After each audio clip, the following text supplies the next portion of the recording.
Bring that! Bring that! Touchdown! San Francisco! McCaffrey's gonna score! He gets picked off by Hufanga. Fred Warner with the INT. George Kittle. That's a sackaroonie, baby. Ball is out. It is picked up. Run back the other way. Welcome back, ladies and gentlemen, to another episode of the Gold Rush Podcast. I'm your host, Javen Takar. Thank you so much for tuning in and sticking with me through this entire weird time. I am recording somewhat differently here today. Having some technical difficulties. I broke my tripod. Here it is. And I done broke it, and it just doesn't stay up. It doesn't hold my camera no more. So we're recording with the laptop. So I hope you don't mind. New tripod will be on the way soon, hopefully, though. And so bear with me. But I did want to get back on the YouTube and talk a little bit about the 49ers, because what did we just witness this week? Week 5, going up against the Arizona Cardinals, a game that was winnable, very winnable, and also very important because you just lost to the Los Angeles Rams a couple weeks ago. Divisional opponents, obviously, they just mean more. Division, conference, and then everything else. Of course, every win matters, but those wins and losses are going to impact the team down the road a lot more, obviously. Because, hey, if you have the same record as the Cardinals, they have the tiebreaker. You have the same record as the Rams, they're going to be ranked ahead of you. So that's where it even gets important in the coming week here in week 6, going up against the Seattle Seahawks in Seattle. Listen, I'm usually a very happy person. This isn't going to be a very happy video. I'm not going to lie to you. Let's just dive into the game. Let's get this over with. I think that it was important, though, to make a comeback. And, because I talked about week 1 and I didn't go back into depth at all after that. So 49ers, Arizona Cardinals. I was at the game live. Man, what a disappointing game. What a disappointing game. And the vibes kind of felt off from the start, from the Cardinals' very first drive. Oh, first off, from the Niners' very first drive, going 3 and out or something like that. It wasn't a very successful first drive. They did get Brandon Ayuk involved early, which I did like to see. Silver lining of this whole game was that Brandon Ayuk is back. He's still got some skill to him. He's not completely, totally rusty, dusty, crusty. That he can still, help this offense out and be productive if that ball is thrown his way, whether it was him being schemed open, or Brock Purdy just looking his way more and being on time more so, or Brandon Ayuk making great catches. Whatever it was great, and we need to see more of it. Arizona, they come out in their first drive. What was it? Second down. Kyler Murray with a read option play, and he was gone. Nobody was catching him. Nobody was even close to catching him. He pointed his finger up in this guy like the 45-yard line. It was absurd. And I was at the very top at first. I did end up moving and meeting up with a friend of mine. But yeah, I was at the very top, and I was basically getting a live all 22 angle, and you could just tell he was up and out of there. And it was just like, oh, great. It's going to be one of those games. And of course, it was one of the hottest games in Levi Stadium. And you could definitely see the weather affecting some of the folks. We had a lot of guys going down with cramps, and so did Arizona as well. A lot of injuries also went down, which we'll get into in just a bit here. But let's go into Arizona's stats. Kyler Murray looked really on and off. He had some really good throws, especially in the second half. The Cardinals came out in the second half, and they looked like a really, really good team. The 49ers they came out of the second half, and they didn't feel like tackling nobody. So that was very interesting to watch. Speaking of not tackling anybody, that was James Conner. James Conner rushed for 86 yards on 19 carries. He didn't get into the end zone, very shockingly. But Kyler Murray completed 19 out of his 30 passes, 195 yards, and a touchdown. Michael Wilson was making some great catches. Marvin Harrison Jr. only had 2 receptions for 36 yards, but those were kind of scary because a lot of times I saw Isaac Yiadom lining up across the side of Marvin Harrison, and I thought that they were just going to abuse that, which Yiadom, he did get targeted quite a lot, but not as much to where, Marvin Harrison took over the game. Really, what changed this game was not being able to make those tackles on James Conner. The guys would get a hand on him. They would get a shoulder pad in him. At the line of scrimmage, behind the line of scrimmage, James Conner was just a moving truck, and guys couldn't bring him down. It was a very disappointing, a very much lack of effort. Devondre Campbell was in there, and I know a lot of fans are calling for him to be benched. And he's a guy who's supposed to be a run stopper. He's there. He's a big body. He can't pass cover because he's supposed to be a good run stopper. But even that he struggled with. Fred Warner was somewhat quiet this game. Of course, he brings his energy and he's been packing all season. But he didn't have his spectacular interceptions or nothing like that. Nick Bosa, he got a pick on a very well read screen pass. So that was electric. And if I told you the 49ers, Nick Bosa got an interception. They had a blocked field goal go for a touchdown, the Amador Lenore, and they found a way to lose this game. I mean, it's absurd. It's absurd. This is one of those games where the ball was going the 49ers way. The 49ers found a way to lose. And pretty impressive, pretty impressive. Kyle Shanahan showing, I feel like he again gets in his head a little bit. Up by 10. And I get it. Jordan Mason was getting stuffed. The Arizona Cardinals were statistically one of the worst run defenses in the entire league, but they were playing really, really good on Jordan Mason, especially in that first half. Mason did end up getting going a little bit. I believe he finished with 80 something rushing yards. Let me take a look real quick. Yeah, so 14 carries, 89 rushing yards. Hey, there's that problem right there. 14 carries. What are we doing? He got 14. Isaac Guerrero had 5. Shanahan, these guys should be getting. Mason should have got 20 plus. Guerrero, I would have liked to see him get double digits as well this game. Brock Purdy took off 4 times for 33 yards, and then Deebo Samuel got 3 carries as well, 3 for 9 yards. And Deebo, another. Hey, I'm rocking his jersey. I rocked his jersey to the game. He was a guy that I really wanted to see involved. He always has big games in these divisional opponents.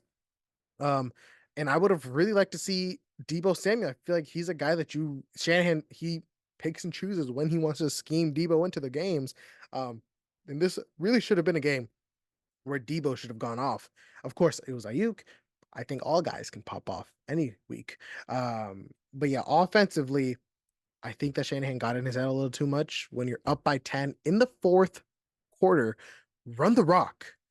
Run the rock. I know Guerrero has had some ball carrying issues, but Mason doesn't. I mean, and here's the 2 plays that I think really kind of lost this team the football game.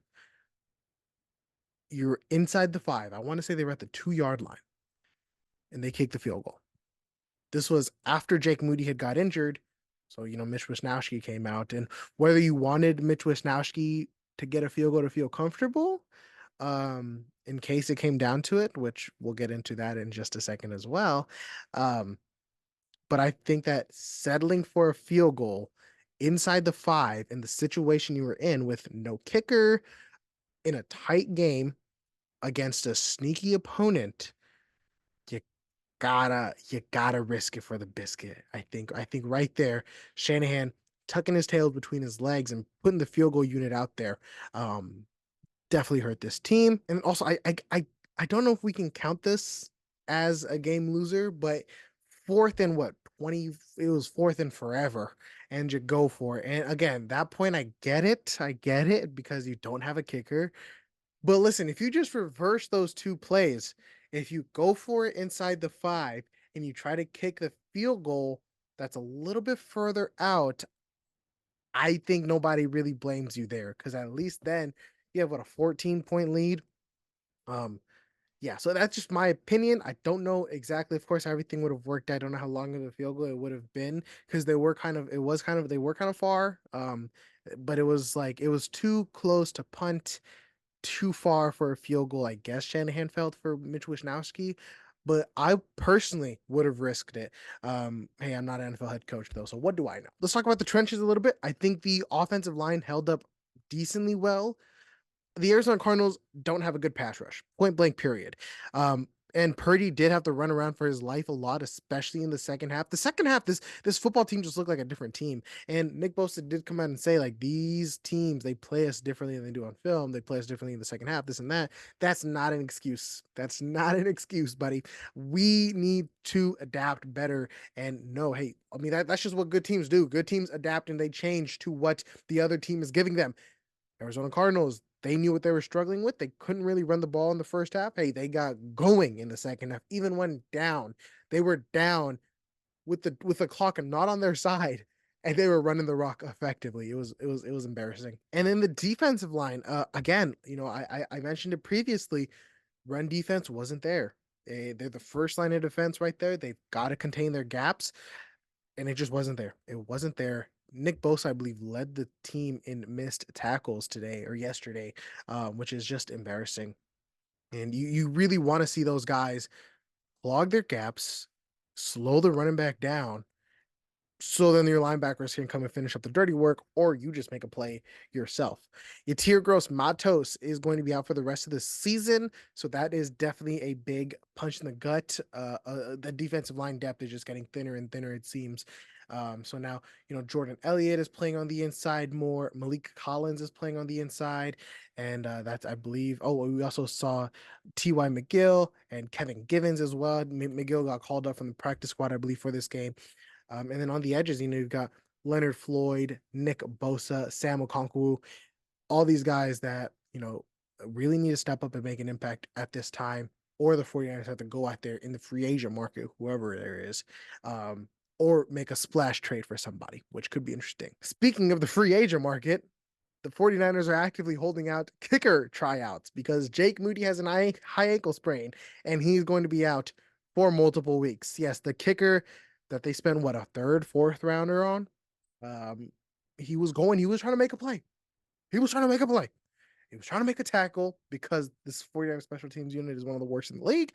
And so, the kicker got to step up and try to make a tackle, sprains his ankle. So that was sad. And I know a lot of people aren't the biggest Jake Moody fans, and they might be happy to see him on the sideline for a little bit. But I believe he hurt his kicking leg. And so, I'm kind of concerned. I've had a high ankle sprain before, and that thing definitely lingers. It lingers. So, hey, hope Moody's okay. Hopefully, whoever we get in can be reliable for us because we have some tough games coming on down the stretch. I'm done talking about this game. Hey, it's just one of those weeks where you got to crumple it up, toss it in the trash. You learn from it, reflect from it. Don't think too hard about it, though. Be critical, yes, but don't let it affect the rest of your season. Seattle Seahawks in Seattle on Thursday night, going on a short week. That has to be a win. Currently, the 49ers sit at 2-3, third in the division. The Seattle Seahawks lost to the New York Giants. The 49ers can be tied with first in the division with the Seattle Seahawks with a win. They can both be 3-3. We need that. Falling to 2-4 is going to be tough to come back from. 2-4, and not only is it just 2-4, that's 2-4 losing against the Rams, the Cardinals, the Seahawks, and the Vikings. 4 NFC teams. All that is going to come into play when it comes into seeding later on in the year. When they're trying to fight for a wild card spot or trying to get that first place, even in the division, the Seahawks, they might be nice. They might be in contention for first place. All those are going to matter. It's going to add up and it's going to look ugly. All in all, this team has had similar, if not worse, starts. This team isn't healthy. Obviously, you're missing that energy from Dre Greenlaw, who got into it on the sideline. You're missing Christian McCaffrey, and I think he's a big reason why this red zone offense has been so lackluster and stalled. McCaffrey, obviously, he scored 22, 23, 24 touchdowns last season. Most of them coming in the red zone. He was so efficient in the red zone. He was able to find that space. And even if he wasn't getting the touchdown, I said, just his gravity, the defense focusing on him, moving his direction, opens everything up for everybody else. Yes, Jordan Mason has done a great job on the ground taking care of that for McCaffrey. But yeah, we definitely see in the red zone, the 49ers just sizzle out. Overall, that's going to wrap it up. I think Brock Purdy had a good game. I think that George Kittle, I love seeing him get involved, but this team really has to take a look in the mirror and find their identity because it seems like they don't know if they want to be run first or pass first.